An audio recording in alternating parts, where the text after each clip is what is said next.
آج نوجوان لڑکا ہے کہتا ہے مجھ سے بھوک برداشت نہیں ہوتی۔ میرے بھائی رب بیماری لا دینا، اللہ سے دعا مانگے اللہ شفائے عطا فرمائے، اور دعا کرے اللہ آزمائش سے محفوظ فرمائے۔ آپ یقین کریں میں نے لوگوں کو دیکھا ہے حلق سے قطرہ نہیں اترتا، خوراک کی نالی لگی ہوئی ہے، اعلیٰ غذائیں پکی ہوئی پڑی ہیں، عرش کا مالک کہتا ہے میں تیرے حلق سے گزرنے نہیں دوں گا، قانون بن گیا۔ میں نے دیکھا ہے ڈرپ پہ لوگ زندہ ہیں، بوتل لگی ہوئی ہے گلوکوز کی، گزارا چل رہا، اعلیٰ غذائیں پڑی ہیں، لاکھوں روپیہ تجوری میں پڑا ہے۔ مالک کہتا ہے تو نہیں کھا سکتا، تو وہ کھانے نہیں دیتا، نہیں کھانے دیتا۔ ایک شخص یورپ کے علاقے کا، میں کسی کالم نویس کا پڑھ رہا تھا، وہ کہتا میری خربوں میں جائیداد ہے لیکن میرے معدے میں ایسی تکلیف ہے کہ میں آٹے کو چھان کر جو اوپر سے بورا نکلتا ہے صرف وہ کھا سکتا ہوں، اس کے علاوہ میں کائنات کی کوئی نعمت کھا نہیں سکتا۔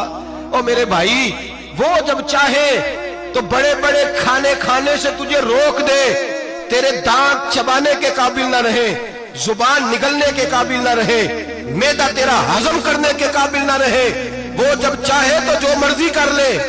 وہ کہتا چل تو میری مرضی پہ چلنا، ایک مہینہ میرے کہنے پہ نہ کھا، ایک مہینہ میرے کہنے پہ نہ کھا، تو یا اللہ تو کیا کرے گا؟ فرمایا صوم تصحو، میرے نبی پاک نے فرمایا تم روزے رکھو اللہ تمہیں صحت عطا فرما دے گا، اللہ تندرستیاں دے دے گا، شفائیں دے دے گا۔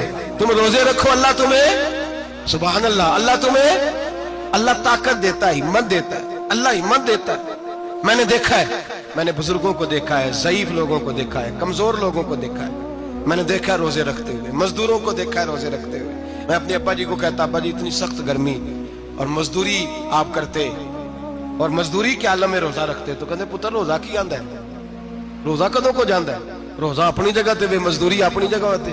اور کئی دفعہ مینوں فرمان لگے، مینوں یار سمجھ کوئی نہیں لگدی، پتہ نہیں روزیاں چ اللہ طاقت کتھوں دے چھڑدا ہے، اتنی زیادہ کام بھی زیادہ کریدا ہے تے روزہ بھی بھائی صوم تصحو، میرے مصطفیٰ نے فرمایا تو روزہ رکھ اللہ تجھے صحت عطا فرما دے گا۔ رب تعالیٰ تجھے، یہاں ہوٹل کھلے ہوئے ہیں، یہاں عجیب حالات ہیں، ہوٹل کھلے ہوئے ہیں، لوگ بہانے ڈھونڈتے پھرتے ہیں، کہتے ہیں کٹ لگ گیا تھا، ذرا تھوڑا سا خون نکل آیا، سنی پلاس لگائی ہے تو روزہ نہیں رکھا، یہ ذرا مجھے تھوڑی دقت ہو گیا تو میں نے روزہ نہیں رکھا، کھانسی لگ گئی ہے تو روزہ نہیں رکھا۔ او خدا کے بندے، روزہ تو نعمت ہے۔ اور سبحان اللہ، میرے نبی پاک نے فرمایا لکل شیء زکات وزکات الجسد الصوم، فرمایا ہر شے کی زکات ہوتی ہے، وجود کی زکات روزہ ہے، روزے رکھو جسم کی زکات نکل جائے گی۔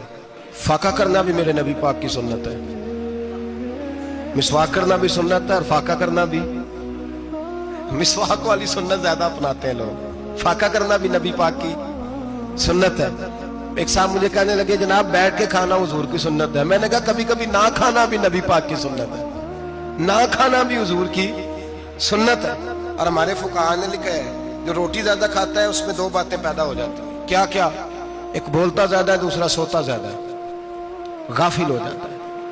فقہ اور حکیم اطباء ڈاکٹر کہتے ہیں کہ پیٹ خالی رہے نا جس آدمی کا، اس کا حافظہ مضبوط ہوتا ہے، اس کے ذہن کی گرہ کھلتی ہے، زیادہ کھانے سے تو خماری چڑھتی ہے، دماغ ڈھونڈتے پھرنا روٹی کدھر سے آج اچھی ہے، گھر میں نہیں پکی تو ہوٹل چلے جانا، کھانے کے سوا اور کام ہی کوئی نہیں۔ اور صاحب میرے نبی پاک علیہ السلام نے فرمایا کافر 7 آنتوں سے کھاتا ہے، 7 آنتوں سے، اور فرمایا میرا مومن 1 آنت سے کھاتا ہے، اس کے وجود میں کھانے والی 1 آنت ہے، کافر 7 آنتوں سے کھاتا ہے۔ فاقہ کشی سے نورانیت پیدا ہوتا ہے، کم کھانا۔ دیکھیں نا نبی پاک صلی اللہ علیہ وسلم نے اللہ سے فاقہ مانگ کے لیا ہے، یا اللہ 1 وقت روٹی دے 1 وقت کا فاقہ دے، مانگ کے لیا ہے نبی پاک، مانگ کے۔ حضرت ابو ہریرہ رضی اللہ تعالیٰ عنہ فرماتے ہیں بھوک زیادہ لگتی تھی نا جب مجھے، تو میں حضرت عمر سے، ابو بکر سے، عثمان، مولا علی سے کوئی مسئلہ پوچھ لیتا تھا، اور جب میں مسئلہ پوچھتا تھا تو وہ مجھے روٹی کھلا دیتے تھے، جب میں ان سے مسئلہ پوچھتا تو وہ مجھے، حضرت ابو ہریرہ فرماتے ہیں مجھے بھوک لگی، میں حضرت عمر کے پاس گیا، ان سے مسئلہ پوچھا، ان کا رواج تھا جب میں مسئلہ پوچھتا تو پہلے روٹی کھلاتے۔ ہمارے بزرگ یہ فرماتے ہیں کہ کھانے کھلا کے دین پڑھاؤ، صرف تمہارا کتب خانہ نہیں کھلا ہونا چاہیے، تمہارا دسترخوان بھی کھلا ہونا چاہیے۔ کسی نے نبی پاک صلی اللہ علیہ وسلم سے پوچھا تھا بہترین مسلمان کون ہے؟ حضور نے فرمایا جو سلام لینے میں پہل کرے اور روٹی زیادہ کھلائے، جو روٹی ہر وقت فکر کرے آ یار تو روٹی کھا لے، روٹی کھانے کی طرف توجہ دلائے۔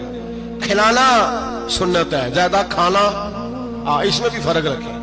تو تو نبی پاک صلی اللہ علیہ وسلم کے صحابی حضرت ابو ہریرہ رضی اللہ تعالیٰ عنہ فرماتے ہیں میں نے حضرت عمر سے مسئلہ پوچھا. میں نے کہا حضور مسئلہ بتائیں. تو کہتے پہلے ان کی عادت تھی جب میں مسئلہ پوچھتا تو روٹی بھی کھلاتے. آج انہوں نے مسئلہ ہی بتایا ہے, روٹی کوئی نہیں کھلائی. تو مجھے کہنے لگے ابو ہریرہ تو سوچتا ہوگا روٹی نہیں اس نے پوچھی, تو نے کب سے کھانا نہیں کھایا؟ میں نے کہا آج صبح سے. تو جناب عمر کہنے لگے میں نے کل صبح سے نہیں کھایا. چل ابو بکر صدیق کے گھر مسئلہ پوچھتے ہیں. کہتے ہیں جناب صدیق اکبر کے دروازے پہ گئے, جا کر کے ان سے مسئلہ پوچھا. ان کی بھی عادت تھی جب کوئی مسئلہ پوچھنے جاتے تو دسترخوان بچھا لیتے. کہتے آؤ روٹی بھی کھلاتا ہوں مسئلے بھی بتاتا ہوں. کہتے ہیں گئے تو انہوں نے بھی مسئلہ بتایا, روٹی کوئی نہ پوچھی. تو کہنے لگے عمر ابو ہریرہ تم لوگوں نے کل پرسوں سے نہیں نہ کھایا ہوگا. اور ابو بکر کو 4 دن گزر گئے ہیں, تھوڑا سا دودھ ملا ہے یا کھجور ملی ہے, روٹی کوئی نہیں ملی. چلو در رسول پہ چلتے ہیں, آؤ حضور کی بارگاہ. کہتے ہیں نبی پاک کی بارگاہ میں آئے, حضور نے چہرے دیکھے, کریم سے مسئلہ نہیں پوچھنا پڑا. میرے مصطفیٰ کریم نے فرمایا بھوک لگی ہوئی ہے تم تینوں کو, 3-4 دن ہو گئے. اللہ کے رسول نے فرمایا مجھے پورا ہفتہ ہو گیا ہے. سبب کچھ اور ہے جس کو تو خود سمجھتا ہے. زوال بندہ اے مومن کا بے زری سے نہیں, بھوک نقصان کا وجہ نہیں بنی, وجہ کوئی اور بنی ہے. رشوتیں جو بازار گرم ہوئے ہیں لوٹ مار کے, یہ روٹی کے لیے نہیں, یہ زیادہ کھانے کے لیے, یہ بینک بیلنس کے لیے گرم ہے.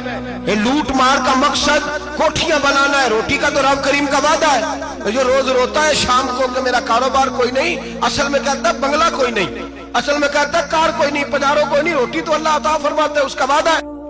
فرمایا حضور نے 3 دن بیت گئے, چلو. میرا بے تکلف صحابی ہے ابو الحسن انصاری, وہ بڑے نصیب والے ہوتے ہیں جن کو میرے نبی پاک خود کہتے تھے کہ تیری فلانی ذمہ داری ہے. اس زمانے کا تو کسی کو کہہ دیا جائے یہ تیری ذمہ داری ہے تو کہتا ہے یہ تو پھٹیکے ڈالنے لگ گئے, یہاں سے تو چھٹی کر جانی چاہیے. خوش ہوتے تھے صحابہ کہ ہماری ذمہ داری لگی. کہتے ہیں حضرت ابو الحسن انصاری کے گھر گئے, نبی پاک نے فرمایا بھوک بڑی لگی ہے کھانا لا. کہتے ہیں حضور نے اسے کہا تو اس آدمی کو تو وجد ہی ہو گیا. اس نے کہا میرے اتنے نصیب کہ حضور کا یہ کھانا کھلا.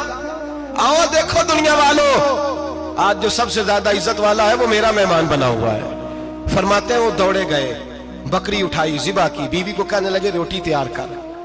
ادھر کھجوریں توڑی, انگور توڑے, کہنے لگے حضور آپ جب تک تناول کریں تب تک کھانا پک جاتا ہے. حضرت عمر کہتے ہیں روٹی پک کے آئی, بڑا پیارا گوشت, بڑا اچھا سالن, بڑا خوبصورت خلوص والا کھانا.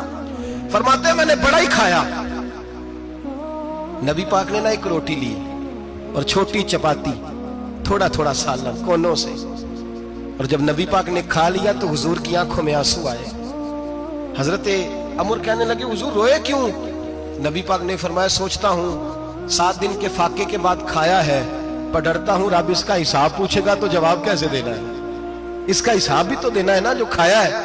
تو حضرت عمر فاروق کے ہاتھ میں کچھ چیز تھی, زور سے زمین پہ ماری, کا محبوبہ 7 دن کے بعد بھی روٹی کھائے تو حساب دینا ہے. نبی پاک فرمانے لگے عمر وہ مالک ہے نا, تو جب دیتا ہے تو حساب نہیں لے سکتا, حساب تو دینا ہے, حساب تو دینا ہے, تیاری رکھو.